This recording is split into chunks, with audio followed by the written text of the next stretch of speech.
What's going on, y'all? It's your man, Stephen Bardo, coming to you. I wanted to tape this intro because I'm traveling today. So I'm not here in studio, but just wanted to give you a little bit of information about the interview coming up.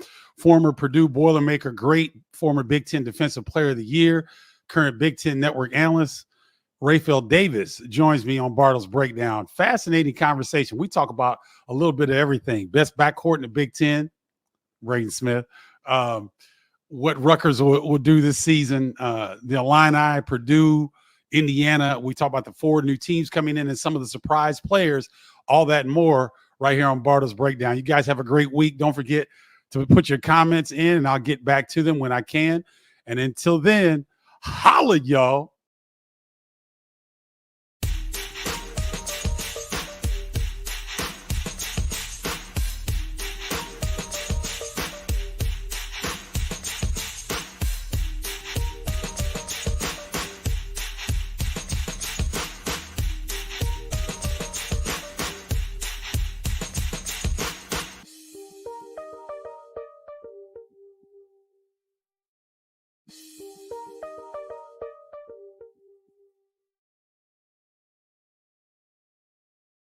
What's going on, y'all? It's your man, Stephen Bardo, coming back at you with a special edition of Bardo's Breakdown.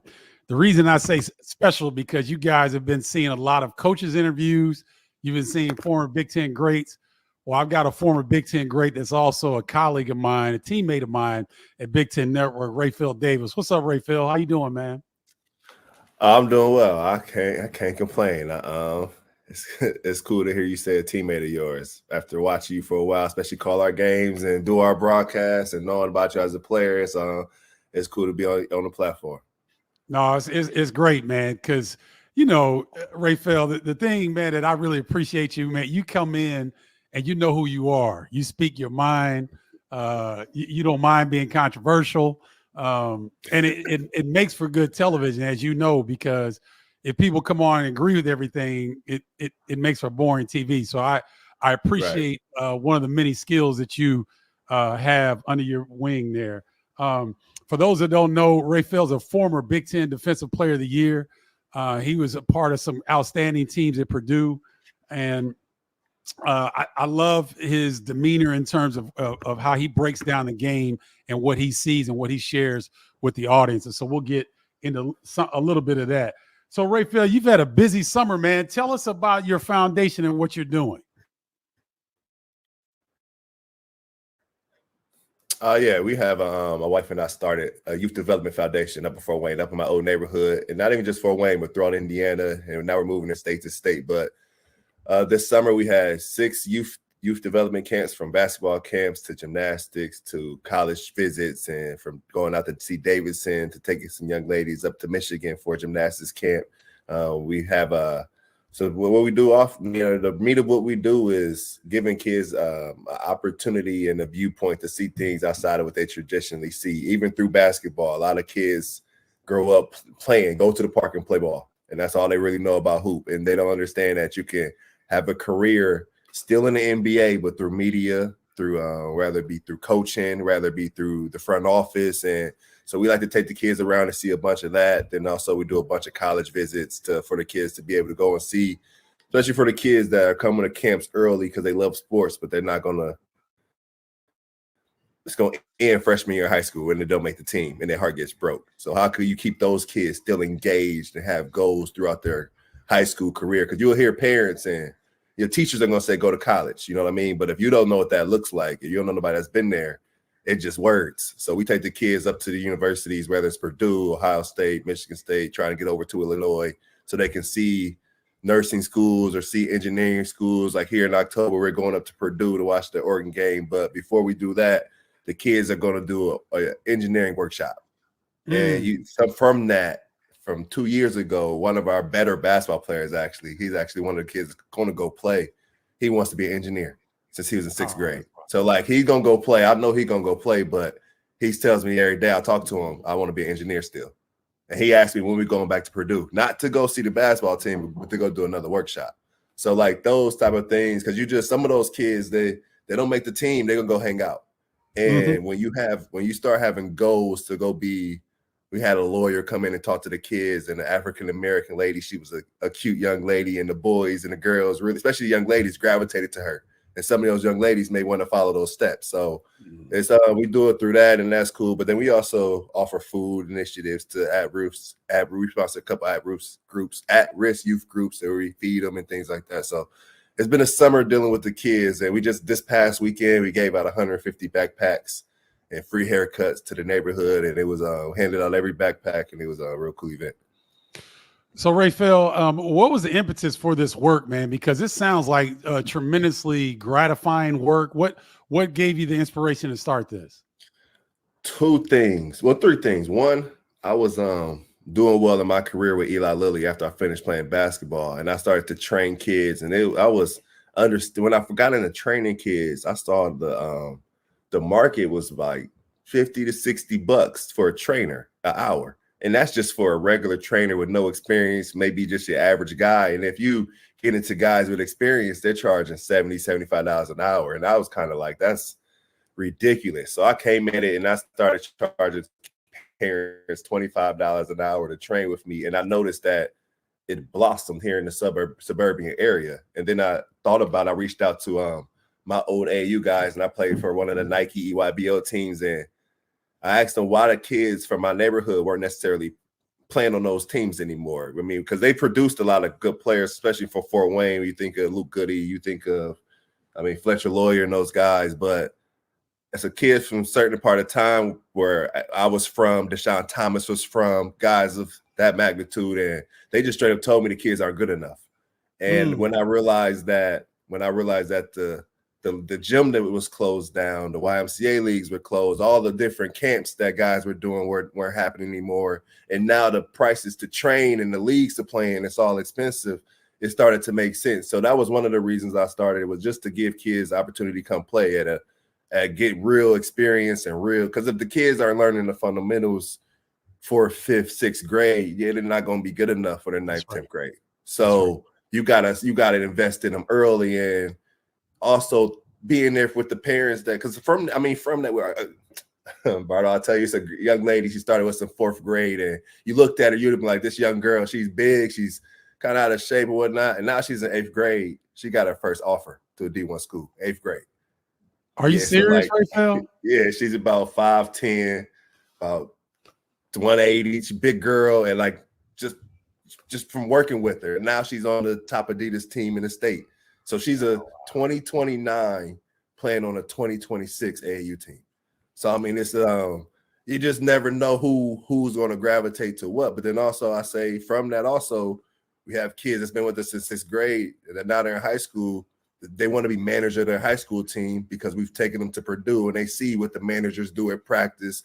They want to do that. So for me, it's about giving kids opportunity, because I look at myself and I was 6'3" in 8th grade. I was getting visits to my school or whatnot. I can remember IU visit us in 8th grade and whatnot. So then I look at my high school team. I was the one that was successful, and a lot of my teammates are dead or in jail now, probably 80%. So I think that was a big reason too, to be able to give those kids something that other kids that didn't have the basketball in their hands, to get them goals as well. So, Rapheal, for our viewers, where can they donate to the Crew Life Foundation? Where can you send them? RaphealDavisBasketball.com. You could go there and find information about us and our programs. We're still developing our newer website, but for now, RaphealDavisBasketball.com. Ladies and gentlemen, I think this is a worthy cause we need to get behind. So please consider donating to the wonderful work that Rapheal and his wife are doing. It's touching to me that you're turning and changing lives. I saw Matt Painter, head coach at Purdue, give a video talking about the impact that you're making on young people. So I definitely wanted to get this out. So thanks for sharing that, Rapheal. I really appreciate it. And we actually just had our first camp over Illinois, down in Decatur. We had our camp down in Decatur, had 120 kids with Lewis Jackson. So we looking to start going to Illinois a little bit. And I appreciate that.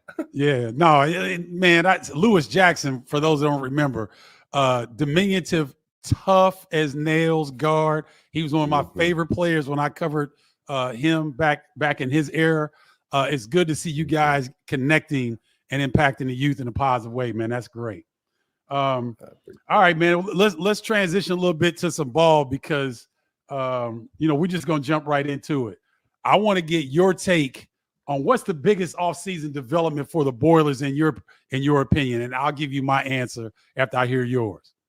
Yeah, I think for me it would be, I mean, outside of, I think Caden Catches is a big one. I mean, I thought he was going to be able to come in and affect the program right away with his athleticism, his length, but also being behind the scenes, knowing a little bit more than the average person, it wasn't going to work out. I mean, it wasn't, it was a situation where that wasn't the first time he wanted to decommit or did decommit.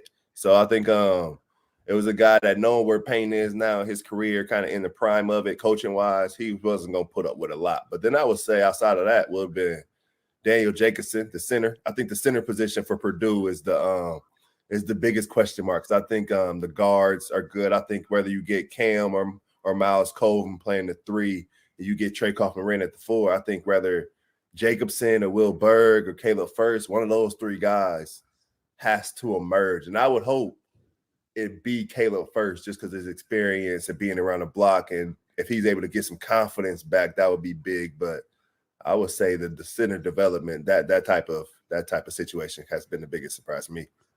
So, man, let's talk about Caleb First for a second. When he first got to Purdue, Rapheal, I was like, man, this dude, he's got tremendous upside.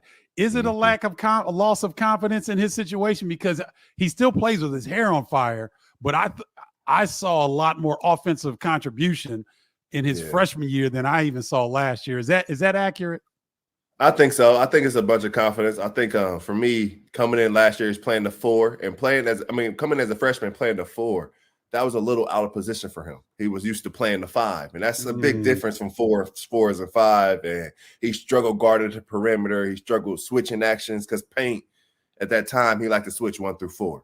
Yep. So that was new to Caleb in a little bit of situation. Then I think the summer Trey Kaufman-Renn had going into last season was just, Trey was balling. I think what we're going to see this season is kind of what you would have saw if you watched Purdue overseas last season without Zach Edey. Trey was, and I went to a couple of practices, and Trey was having his way with Zach Edey. Getting whatever bucket he wanted. So I think Trey emerging at that 4 position because Trey's jump shot had improved vastly, in my opinion, and kind of allowed for him to go with that. But then I say, my biggest thing with Caleb all year is, man, what I've been saying is, you think about guarding the National Player of the Year 2 years in a row every single day and him dominating you. That will take the confidence from anybody. I can remember being a freshman and Tyrone Johnson crossing me over in workouts, and it's like, come on, man, it's killing me like the first couple of days. So you think of having, and I've been to a couple of those practices. Zach Edey is not one of those guys. You never knew AJ Hammond was going to get walking through the door of practice. Yep. I remember. Zach Edey is going to be the Zach Edey in practice that he is in the game. He talking trash to you. He making them. He's dominating. So I think for me personally, I would say, man, I think that really affected. I think it affects you, and then you don't play in the games much. So I think him having this year, I think it's really got to build some confidence back into him because you can see it. I've been at that place too, where you could look at a guy and the love for it just goes a little bit. And I think Caleb. I think this could be a year where he can get it back. Oh, I love that, man, Rapheal, how you broke that down, because I didn't consider that, getting beat up every day by the 2-time National Player of the Year. That will have something to do with your confidence. That's a great point. Do you anticipate Will Berg being able to give some minutes, because he seems like he was improving throughout the year, even though you didn't see it on the court? I think he should be able to get some minutes. I think he was seeing Zach Edey leave and kind of had some hope. And then you see the development of Daniel Jacobson, and he like, oh, man, I got to fight again. So, But I like Will Berg. Will Berg can hoop. He's not Zach Edey, but he can shoot it. He can handle it. He's a kind of more of what you think of when you think of an overseas big, whether it's the mid-post area. I think what I saw biggest in his improvement was enjoying the physicality of the game. And kind of embracing the physicality of it, and going to get the rebound with 2 hands and wanting to dunk the basketball. I think that will be I think that's gonna be big for him. But I think for whoever emerges from that position is going to be the best rebounder. When it comes forward, I think you looking at this season for Purdue, and this is where I give Paint credit and his ability to be able to switch depending on his best players, because this is going to be very similar to that maybe not even because he'll have the ball more, but that 2019 and just to imagine Carson Edwards playing point guard. So you're going to need more of that Matt Harms, block shots, rebound the ball, run the floor. And whoever can provide that, that's why I think that's where Caleb can kind of be there, where he's more of that run the floor type of big. He's not a post-up big, but he'll get the rebound, he'll run the floor, he has to finishes, he can catch some lobs. But whoever can present that the most, I think will be best. Because it's going to be a lot of ball screen, Braden Smith, middle of the floor, go make a play. And I think that's going to be majority of the offense. No, and then you touched on Daniel Jacobson. It looks like he's grown another inch. Is he 7'4" now? Is that right? That's what they I didn't take a tape measure, but that's what they said. That's what they're saying. That is what and he does look taller than what he was when I saw him on his visit. And the thing is, this is a young man that can face up. He's got footwork in the post. He runs the floor well. He's a rim protector. And, from the video that I saw, Rapheal, he looks more talented coming into Purdue than Zach Edey at the same age coming into Purdue. I think this young man is a little bit more skilled. Am I accurate in saying that? No, I agree. I think his ability to do more, like you said, ability to face up, turn around, make a shot, shoot the ball from three, being comfortable. Because a lot of people, when they think about bigs, they don't understand for a big man how hard it is to go make a handoff sometimes. Especially against pressure. And I think you've seen him be able to catch the ball on the perimeter, face pressure from maybe a 6'10" athletic big where it's more difficult than you think, where you go make that hand up to a guard and be successful with it. So I think that that's good for him to be able to come in with. But so if he's able to have the same drive and want to that Zach Edey had, for him to come in with a point guard and a Braden Smith coming into, because not only is he coming into with a better skill set, but he's coming into a better locker room. And that's big for freshmen. Like and with a better point guard. He's coming in with a better point guard, an All-American point guard, all Big Ten caliber point guard. Zach Edey didn't have that. But then he's also coming into a locker room that the work ethic is set. Zach Edey came into a time, if you remember, all through it was COVID, no tournament. Purdue wasn't going to make that tournament. Yeah. They were struggling that year. Travion, I love Travion and Eric and those dudes. They were my dudes, but not the greatest leaders in the locker room. The team was kind of split. Once Carson left a little bit, they all followed Carson and those guys so much, Klein and those guys so much that should have been Carson's senior year, but Carson left a year early. So there was a lack of leadership, especially when Zach Edey, Jay Knight, those dudes came in. They kind of led the program from start. So I think Jacobson coming into this situation is night and day. Man, that's so well said. And I could sit here and talk to you about Purdue all day long. We'll come back to them. Have you been paying much attention to the Illini this offseason? I have. I got some. My question for you be when you bring it in, because I think they're bringing in 11 guys, and my question always with that is, I know they brought in pieces before, but how do you think they're going to gel all of those guys in together early? Especially for me when my back cut you, but no, it's okay. It's the standard now, especially talking to Coach Weber, Coach Beeline, is that when you go to like an Elite Eight, now you got to get back. So how do you get those guys not just to gel, but to gel and win? Mm-hmm. Yeah, I see. Here's the thing. I think that Brad Underwood has an advantage of his community college JUCO coaching days. You know what I'm talking about, Rapheal. When you got guys coming in and out, Brad he's got a way of almost forcing chemistry because he's such a forceful personality. And it's not his way or the highway, but somehow he figures out what your why is, and he tries to blend everybody's why. Role acceptance and role thriving in one's role is key in Brad Underwood's program. It always has been. And the process of which they go through, however it is, because it's proprietary, it's secret information, as it should be, but whatever process he puts his players through, for some reason, they're able to develop chemistry very, very quickly.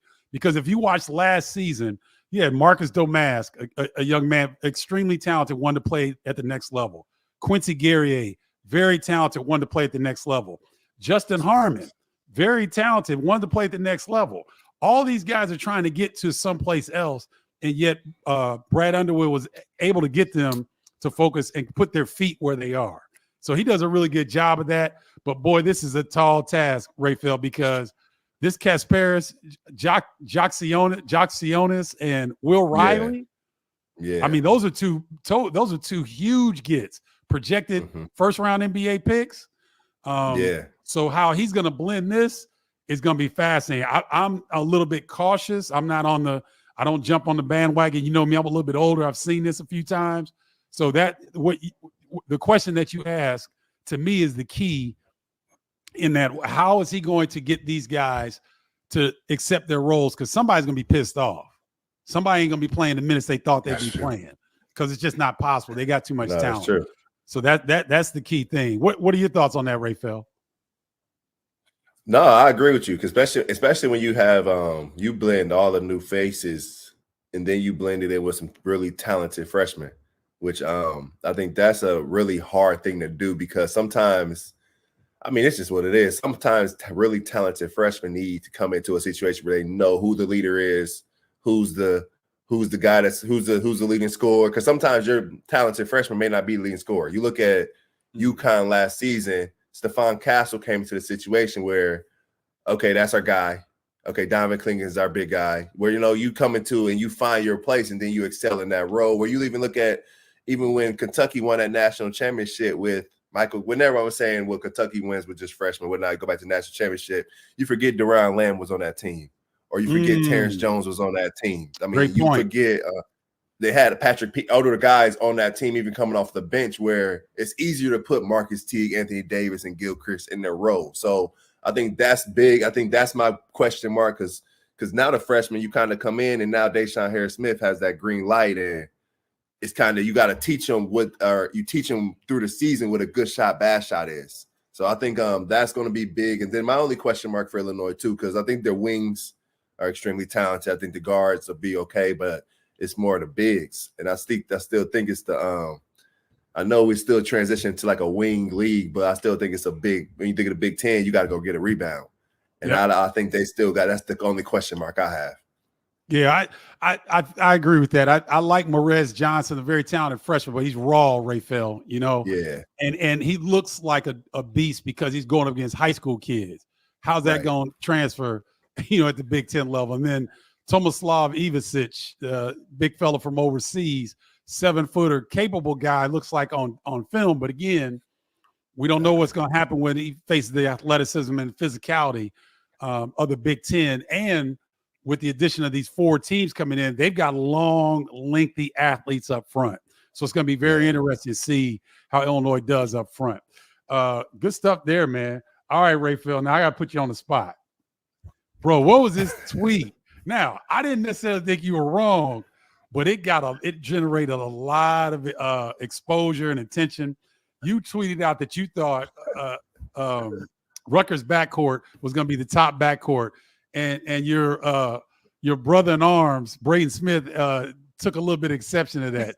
Explain to us what you meant by the tweet and how everything turned out. Hey, I didn't even I wasn't even thinking about the entire Big Ten when I made the tweet. I wasn't thinking about, you look at Bruce Storr, Michi Johnson. I wasn't thinking about those guys. You look at, Jay Nakins and Trey Holloman may have something to say. So, for me, I was just thinking about Jeremiah Williams, and I started watching some clips of Jeremiah Williams. And for me, it was, if he just had a little bit of help, like when he came back, Cliff was a guy last season that should have been, when Cliff was at his best with Rutgers, he was their 3rd, 4th best player. I think Ron Harper, Gio Baker, Paul Mulcahy, and those guys. Cliff was kind of the 4th guy. And I think last season, once Jeremiah Williams came back, they needed a 2nd guy or they needed a 3rd guy. And I think I started watching, I started just thinking of guys could make a shot. And now you get Jeremiah, now you get Dylan Harper. And you get not just the guy that can make a shot, but you get a top 5 draft pick. And I think it's hard for guys to come in the league and be effective as freshmen. But I remember what D'Angelo Russell looked like. That was the year I won Defensive Player of the Year. I remember kind of what I was always so complimentary of D'Angelo Russell was, as a freshman, was his pace. Yep. He played with a pace where the game was slow, and you don't really necessarily teach that. It's like a feel, and I think Dylan Harper has that same type of flow to him. He has that, and he's 6'6". He's 6'6", 215, so he has the body, he has the IQ because he watched it so long. But then you add the feel and the pace he plays with to go along with Jeremiah Williams. You get him some space to play with. I mean, man, that's what you give him PJ Hayes, and then you give him Dak. You mean Martini, two guys that coming in making 40% from three off of 5-6 attempts. I mean, good luck. And I still think, I say all of this, but I still think Braden Smith will be the preseason player of the year. I haven't told him that, but he's mad. He was mad at my comment because he didn't just tweet about it, but I've heard it was a locker room conversation too. And I thought I was with Sasha. Sasha's on staff, and Sasha said something to me about it. David Jenkins said something to me about it. So hey man, it wasn't anything personal. I just was thinking about Rutgers. Well, Rapheal, it makes a lot of sense. Think about it, because you're talking about a lottery pick at 6'6". Yeah. He's got the bloodlines of pretty much a Hall of Fame dad and Ron Harper. He's going to get the ball. He's at home in dirty Jersey. Yeah. Rutgers. He's familiar with the confines of Rutgers. It's like, everything is set up for his success. So when I saw it, I was like, dang, Rapheal's got a point. I'm like, and your comparison, I hope you continue to talk about this at the beginning of the season, because your comparison to D'Angelo Russell that's special.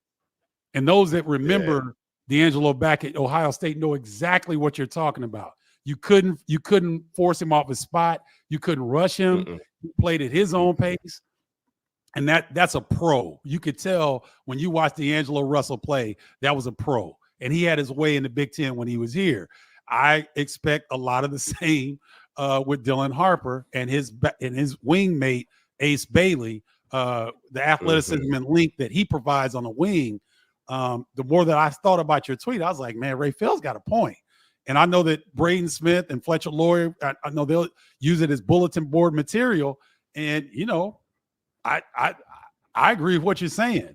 I was just curious, was it – so I've heard some people say, well, Rapheal's just trying to motivate Braden and Fletcher.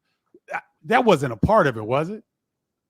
No. And I have on – I got on my Purdue shirt now. I threw this on because I didn't want to be Purdue'd out on the pod. But I don't know. It wasn't. It was just strictly. I was thinking of who's gonna be at the top of the Big Ten. If you get Jeremiah Williams to come in average like he did 13, 14, and you get a Dylan Harper who we all expect him to be, and Ace Bailey's effective and they're making shots, they could play with so many different lineups with Rutgers. I could see Rutgers. I could see them being right there with a double bye going to the Big Ten tournament. I could see a world where they get a good schedule. They could win the league, especially if you come in and I think they, especially the wings they have. Their question mark to me too is they're big. But then I think about it and I say, well, Ace Bailey, if he could play some small. Not even small ball because he's 6'10", 6'11". He could play some 5, and you go with Dak at the 4, and you get Martini, and you get Acuff and those dudes. I think they have one of those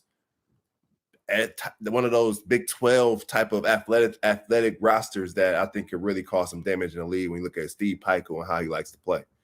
Wow. That's you broke that down beautifully. That's great. I as I'm listening to you and I'm looking at the players and I'm thinking about it, I'm like, if they can commit on the defensive end, they're gonna give people some problems, bro, with their length and their athleticism.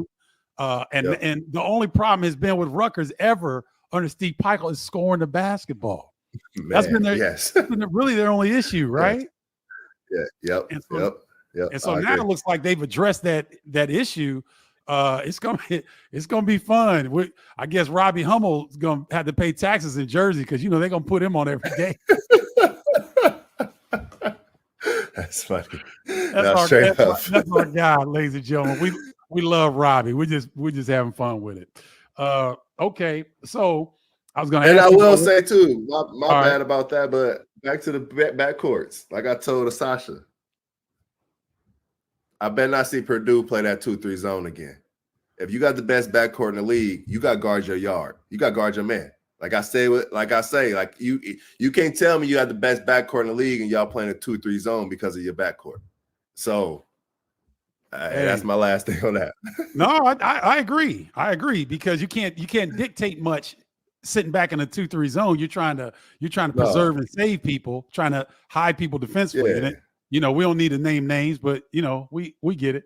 We get it. So all right. So we talked about where you see Rutgers finishing. Let me ask you this: which incoming former Pac-12 team will have the most success in the Big Ten this year, and why? Washington, Oregon, UCLA, USC. Which of those 4 programs you think will have the most success? I think I would say UCLA. I think of Mick Cronin. I think of I think the physicality that they just play with naturally, just because they're coaches. I mean, I think you think of toughness when you think of a Mick Cronin, and that's something you need first coming into the Big Ten. That's first and foremost. You can't come out here in the winter, hit you, and you get soft and you tense up. But I think, and then 2, I think at this point in the game, your guards make you go.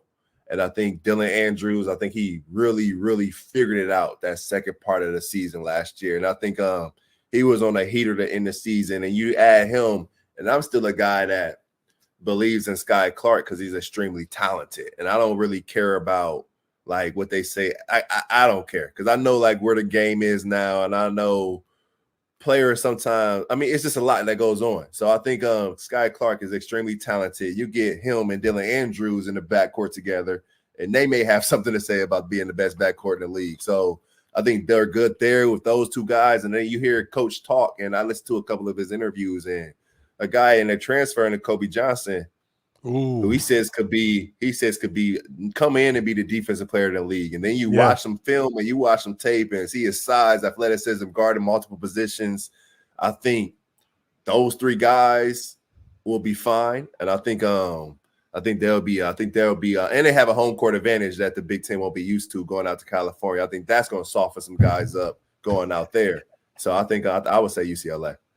So Rapheal, okay, this is you made a really good point. Share with our viewers what you mean by softening up when teams. I know what you're talking about, but explain what you mean by softening up. Share that. Yeah, I can remember going to Maui as our junior year, and we had just came off of a last place finish in the Big Ten. Just came off of a last place finish in the league, and I remember we went to Maui that next season, and we got off of the plane, and guys are seeing the palm trees, and it's all the sun, and it's like you could just see it. And we go into that first game, we get waxed because guys aren't remember what we're here for. Guys are here for vacation. Guys are showing on the phone because we just left from West Lafayette in November. So think about leaving West Lafayette in January, middle of a snowstorm. So guys are FaceTiming, showing everything, showing the water. And now you go into LA, you got to have some real discipline. I remember a couple seasons ago when Indiana went to Chicago and Coach Woodson suspended a couple of their guys because they didn't know how to act in Chicago. So when they played at Northwestern. So now you go to California and LA, it's a whole different ball game. So I think the palm trees and that sunshine, and now you're playing at maybe 5 o'clock, an earlier game, and maybe the crowd isn't as heavy early on. I think that's gonna get some guys. Rapheal, that's so well said, and I don't think the general Big Ten fan kind of gets that. They don't kind of understand that it's hard for especially fans that are my age or older to remember what it was like to be in your late teens, early 20s, be from the Midwest in the wintertime, and you land somewhere that's 75 degrees and you're seeing young ladies with short shorts and they're showing skin and you ain't seen skin in 3 months. You know now you got some money. Yeah. Now you got $100,000 with freedom. Because now they're not – when we play, and I know it's different from when you play. When we play, we get on the bus and we go on to dinner. Before we go on to dinner, Elliot Bloom, our ops guy, he take our cell phones, and we don't get our cell phone back until after we play on the road if we win. But sometimes we won't get it back till we get back to campus. And now you're not doing that. So now you got guys. I mean, it's just the whole – now guys are having now – I mean, I see now guys are flying with the Louis bags, and it's a whole different ball. Guys are taking themselves to dinners before a game sometimes now. So I remember seeing Bryce McGowan's and those dudes before the Big Ten tournament. They were at their own dinner. So I think I mean, you gotta have a lot of discipline when you go out west now. Oh, great point. And you know, Rapheal, adding the NIL and the player freedom movement, so to speak. There's a lot of requirements upon these young men to handle the business. So it was so well put. So well put. What do you think about USC? Have you gotten a chance to look at them at all? Yeah, I think Coach Musselman was a great get when you think about a guy that can bring in talent and a guy that can fill a roster and get them going. I think they're gonna have to play fast. I think they're gonna have to get up and down, shoot a bunch of threes. But I think it's good that you get a guy like Terrence Williams, a guy that's been through the league, a guy that can understand the physicality, can talk in the locker room about it. But I don't have as high of hopes for USC as I do UCLA. No, I get you. I understand that. One player that I think might emerge as on some all Big Ten team. I'm not saying he's going to be first team, but Desmond Claude, the transfer from Xavier, is a big physical wing. I mean, he fits into the physicality of the Big Ten about as well, similar to what Kobe Johnson will be for UCLA. So good stuff there, man. All right, now you gave a hint a little bit earlier, but who are you looking forward to watching play the most this upcoming season? I said I am hype about Rutgers. I know, and it's gonna be kind of throw you off maybe, but I'm going Indiana. Okay, no, tell me why. I go on paper, and outside of I look at Ace Bailey, I look at Dylan Harper, even I look at Derek Queen as three guys, probably the most talented guys in the league, just naturally talented. And they're all freshmen. But then I look at Indiana, and I think they have the best roster. When I would say, if I was to pick 5-7 guys and let's go to the park and let's hoop, I'm gonna take Mackenzie Mbako, Malik Renew. I'm taking Bardo. I'm taking those guys. And I mean, you add in Cannon Carlisle, Miles Rice, and a shooter and Luke Goody. And let's go hoop. But I think for them, it's going to be about, because you look at it and you won't. Malik Renew could say, yeah, "This is my team. I've been here. I'm the guy." But you got guys around you that's been all conference in their league, first team. You got Miles Rice was best freshman out there in the Pac-12. So I think their biggest thing is going to be not just necessarily meshing them together, but who's taking the shot. And I think Coach Woodson is probably could be one of the better coaches at that when it comes to just not caring about who cares, but we got to find a matchup. But I think I got high hopes for Indiana being able to compete to be top of the league.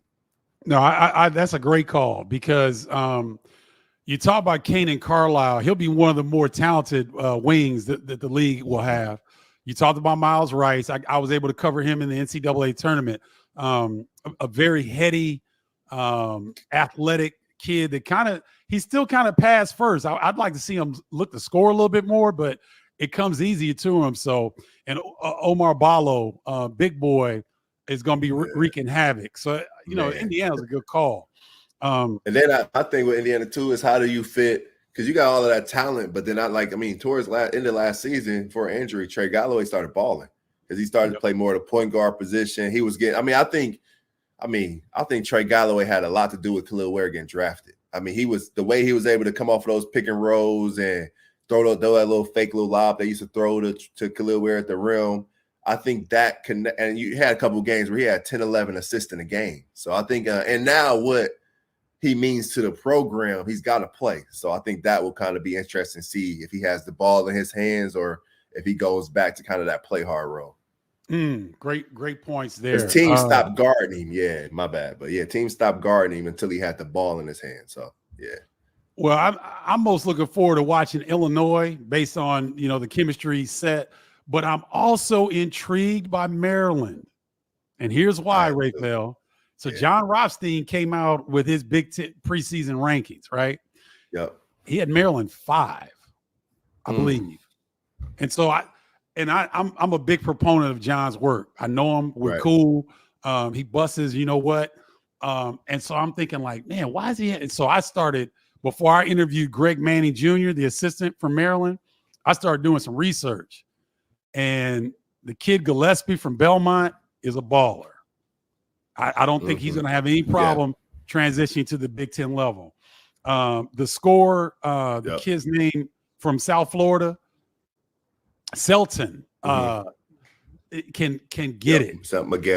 Selton Miguel, and he was sixth man of the year in that league, so he doesn't mind coming off the bench. Rodney Rice is a DMV kid that went to Virginia Tech, has been injured, but they said he's had a great summer. When you look at Maryland's roster, they have two of everything. And the key to them, and nobody's going to think about this, the young man is transferring in from Georgia Tech. Tafara Gapare will be he might be the most athletic big that the Big Ten is going to have. So you throw him behind Juju Reese, Derek Queen, you got Jordan Geronimo, you've got a pretty solid four guys up front that can be interchangeable.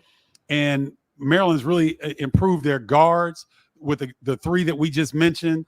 Also, Deshaun will get better in his role. I don't think he'll be asked to score or do as much. I think Maryland will be interesting. What are your thoughts on the Terrapins? I agree with you. And then Maryland's a team. I agree. I put them in my top 6 in the league because they're going to come in with the best. I know Indiana, you look Malik Renew and Omar Ballo, but I think Derek Queen. I mean, I covered Derek Queen against high school down in Mount Verde, and Derek Queen would play 16 minutes, and you think he had an off night, and he ends up with 15, 13, and seven assists.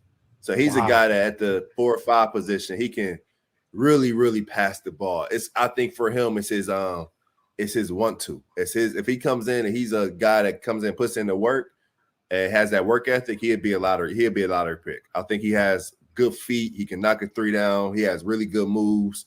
So he's a guy that's could be all conference. Add him with Julian Reese in the front court. And then, like you said, Gillespie, if he can come in and be a guy that can score the basketball from the guard position, kind of maybe not Jameer Young all the way, but maybe you look at kind of coming in, scoring the ball, and then Miguel, and then you add in my thing with Deshaun Harris-Smith, like you said, is he won't be asked to do as much, but if the game slowed down for him at all this offseason, because it looked like he was just rushing so much, and then he just couldn't necessarily shoot the ball that well from deep.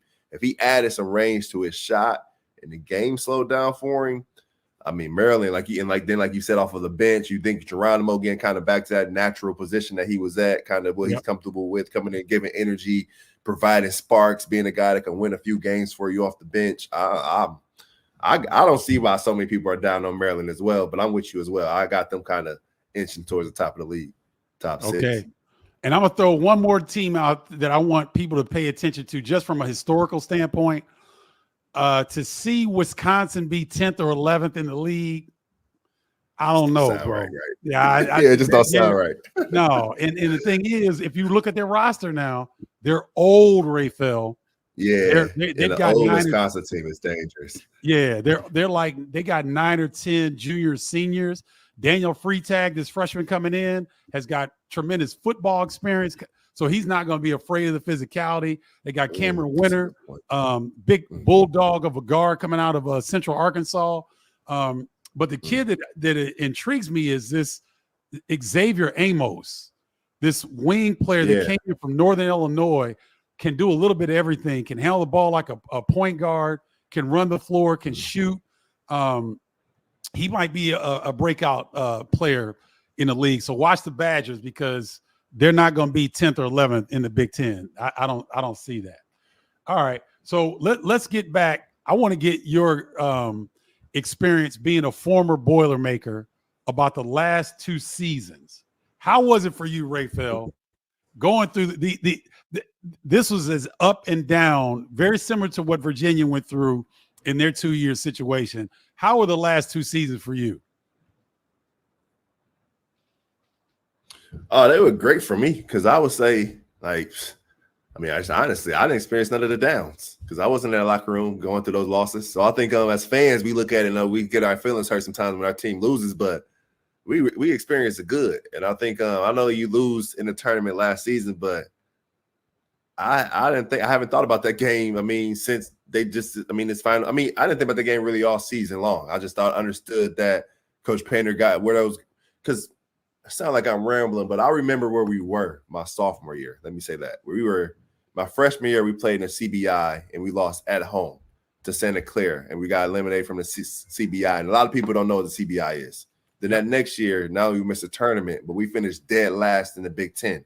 So to see 10 years later, back-to-back #1 ratings in the country, you got Final Four trip, you got the two-time National Player of the Year, and and then Braden Smith was ranked in the 300s coming out of high school. So you understand that Coach has done it his way. And I remember being a sophomore, being in the locker room. I remember Coach he didn't just tell the media, he told us, I'm not going after some guys. I don't care he would tell us, hey, I'd rather lose with the School of Blind than lose doing it y'all way. Like if they're going to do what I'm coaching, they're going to lose my way, I'll get fired for it. He would come in, he'll say, I'm just going to get fired doing it y'all way. And I remember guys wanting them to get fired. And with that season, after we finished last place in the league, guys left, guys transferred. This before the portal. We had 4 scholarship guys coming in that next season.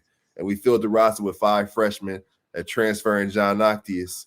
And ever since, Payne has just been off to the races. And he's done it. He's done it the right way, and he hasn't cheated. He hasn't cut any corners. He's went and got his guys. I thought it really showed through COVID. You look at Coach Payne's COVID class, and Jaden Ivey. You look at Zach Edey, and it could be one of the best classes in the history of the school. So I gave a lot of. It felt real good to be a part of it and to see those dudes go to that Final Four. Man, that's such great perspective, Rapheal, because, see, I'm thinking from the outside looking in, I was hurting during the Fairleigh Dickinson game and afterwards. It really hurt me, and I felt like, wow, man, all the success that this program has had, and to get to that point and just get caught by a red-hot team who smell blood in the water. I mean, those guards, man, when they saw Braden Smith and Fletcher Lawyer, their eyes got big as saucers, Rapheal. You saw it. Yes, they did. You know what I mean? And they had to go through it in order to be able to get to go up against UConn in the national championship game. You got to go through that hot water. And so your perspective, being a former Purdue Boilermaker and having your own scenarios where your seasons didn't go well, to now seeing where the program is really refreshing. So thanks for sharing that. Can you tell people how funny Matt Painter is? No, Payne is hilarious. Coach is one of the funniest guys, not just coaches, but people you'll be around. And like I had him, like Coach, I remember coming down to my wedding, and after he talked to some people, they would come up to me and say, that's Purdue's coach? Like, that's really the coach? And I'm like, they just say he's just like the normal guy you just want to sit down and you have a beer with. So he'll make the most you'll be in the middle of a timeout, and it'll be the tense moment. He'll be dead serious, and he'll just make everybody laugh with something to say. And it's just one of those things where it's always some truth in it. I mean, it's always you always need it. I think Coach is a guy that is why he has one of the best player retentions in the country. I think because he's a person, he's a human. He doesn't come in and it's my way or the highway. He comes in, he treats you like a person.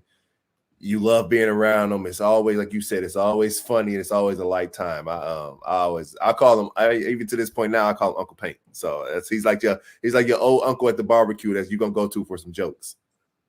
Hey man, listen, and I can totally concur with what you're saying.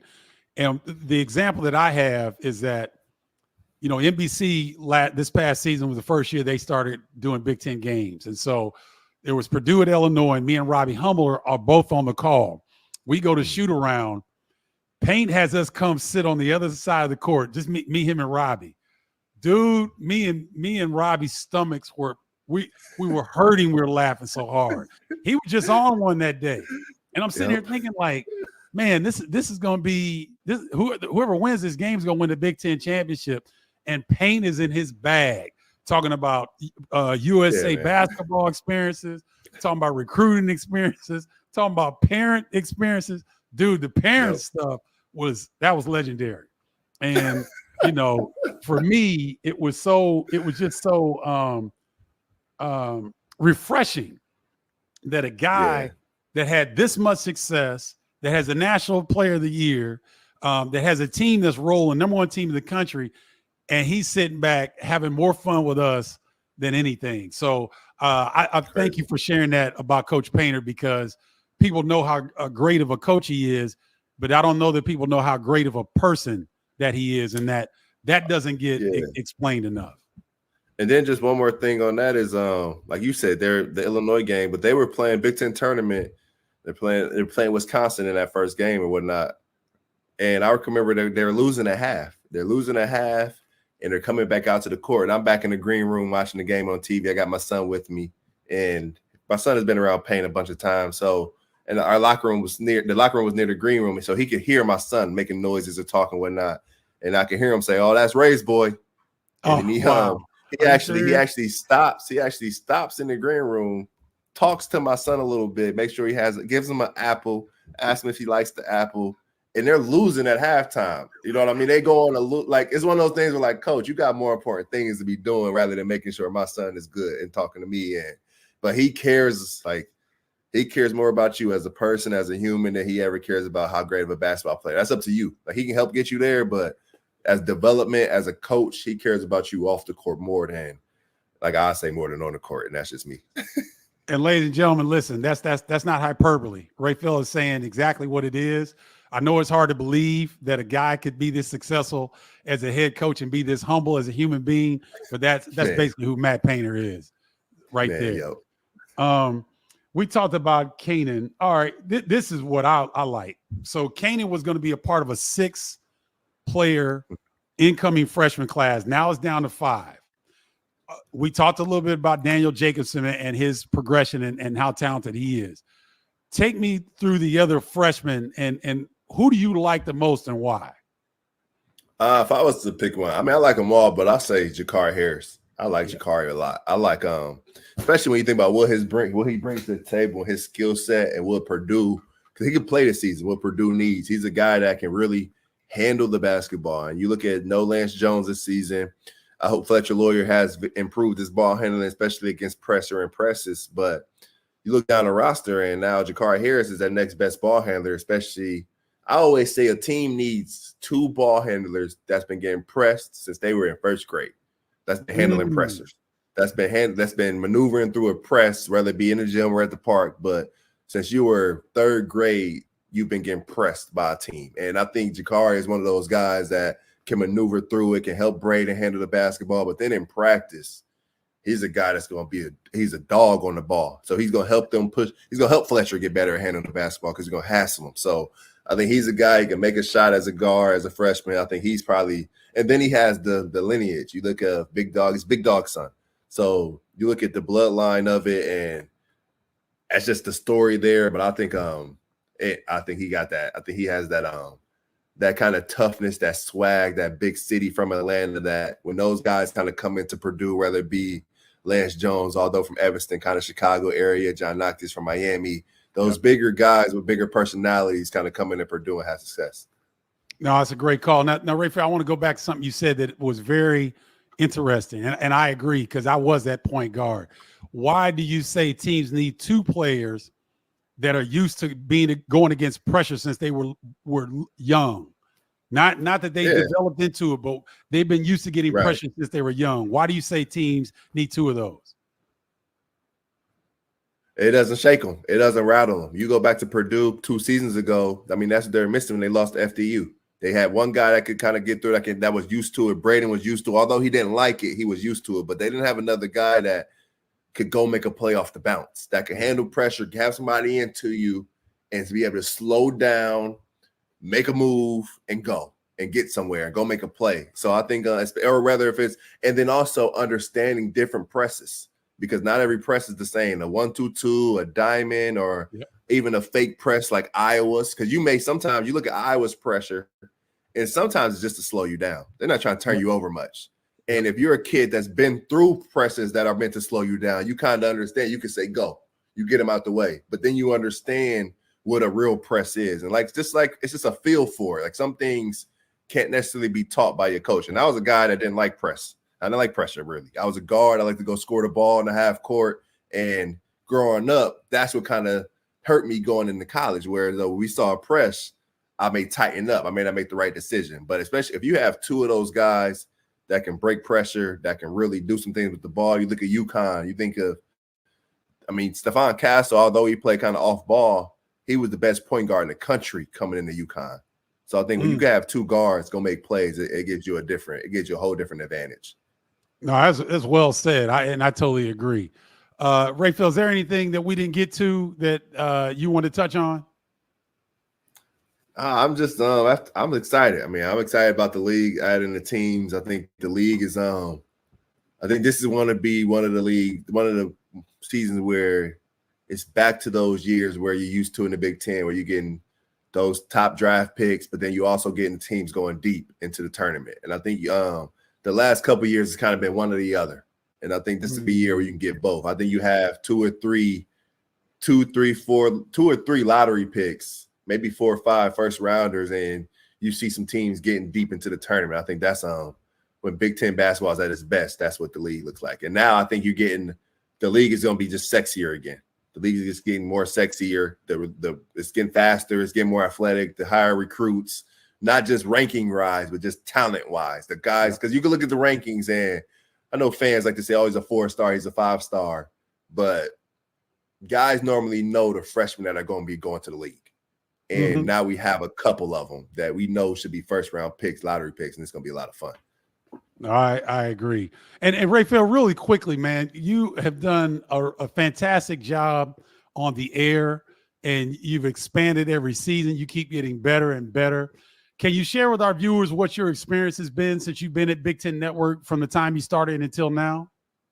It's been great. It's been a lot of learning, a lot of asking questions with the producers, trying to get better, trying to learn the craft, because I didn't know anything coming into it. I remember our first night. That was my first night ever doing it, being out there, and I still take my notes on a note card like you taught me that first night, go watching the games. But I mean, from Q and Mark, and even they're great handling things, but then working with guys like Coach Weber, because Coach Weber was the first coach to recruit me when I was young. I mean, Illinois. So I always say I might have ended up at Illinois if they kept recruiting me. So I think that's great to be able to be in there with him, but not just hear stories about, because that 04, that Darren Williams, Luther Head is my favorite player coming college basketball. I mean, I didn't know that. Okay. D and those dudes, like that was the team. That Illinois team is the team that made me fall in love with college basketball. I was in 4th grade. I remember me and my mom watching a tournament, and then one of my classmates, they swore up and down their cousin was Sean May at that time too. So it's kind of like a little rivalry going on back and forth, but because their family's from Indiana and whatnot. But So that was the team, and I would go outside, I would shoot my mid-range shots on the baseline like Luther Head and all that stuff. So I think that then now being around the coach and hearing those stories and hearing kind of what was going on and hearing how much it hurt Luther Head when those guys were having a little more success, but he just worked and worked and worked, and then he started having some success. I think it's been something I couldn't ask for. Oh man, that's great. Okay, man. I think that's it. And the reason I was breaking stuff down like that so we can segment it out like Sleepers does,